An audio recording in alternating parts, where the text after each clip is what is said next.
everything started shaking, and I walked over here, I want to redo that at the and beginning of it. I got it. these dishes started falling, and all those dishes were shaking over there, and I just started screaming, help me, help me, help me. I thought something had fallen on the roof, and the roof was caving in. I've never been in an earthquake before. I've been living in Bethesda since 1966, and I have never felt an earthquake before.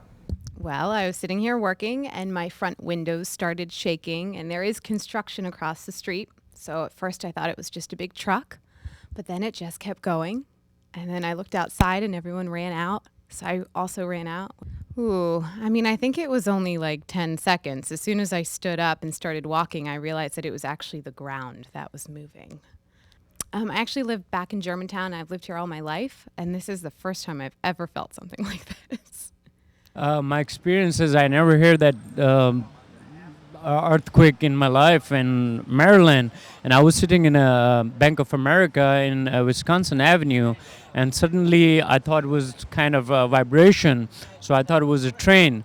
So when the roof and everything, walls are shaking, so everybody went out, and when we see outside, everybody's out and has no phone lines and nothing at all, and it was really, really scary moment. I was at home and it felt kind of scary because the floor was shaking, the walls were shaking, the ceiling was shaking a little bit, my chandelier was going back and forth.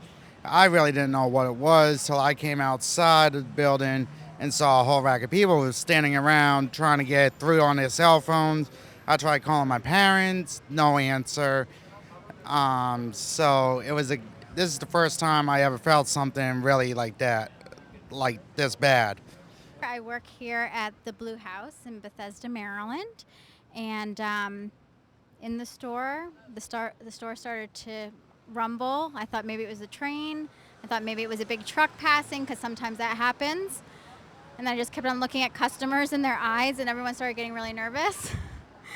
And then it really ramped up, and everything in the store started to like vibrate against each other, and things started to fall. So I just was like yelling at the top of my lungs, like, get out of the store, it's an earthquake. So I was a little dramatic, but I had to get people out of the store because I didn't want them to get hurt. So everyone was completely shaken up. No one believed it was an earthquake.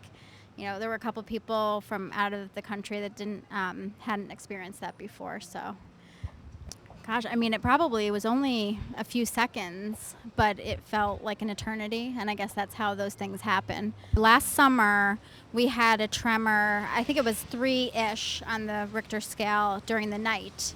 Oh, this one was so much worse. This was, I guess, 5.8 on the Richter scale, and I mean, it was scary. I'm a chief engineer for Whitehall Condominiums, and we were sitting in the office, the ground started shaking a little bit, and then it felt like the whole building just swayed back and forth.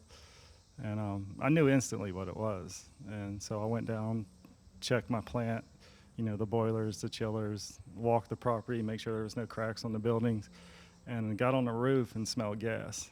So then I got my gas meter, went all the way through the floors, and I smelled it every floor and picked up a reading every floor. So I shut the main gas valve off and pulled the fire alarm to evacuate the building, and then called the fire department. Okay, how long? I was saying I was a Green Beret in Special Forces, and the earthquake definitely is the weirdest thing I ever felt, other than jumping out of airplanes. It's, yeah, pretty freaky.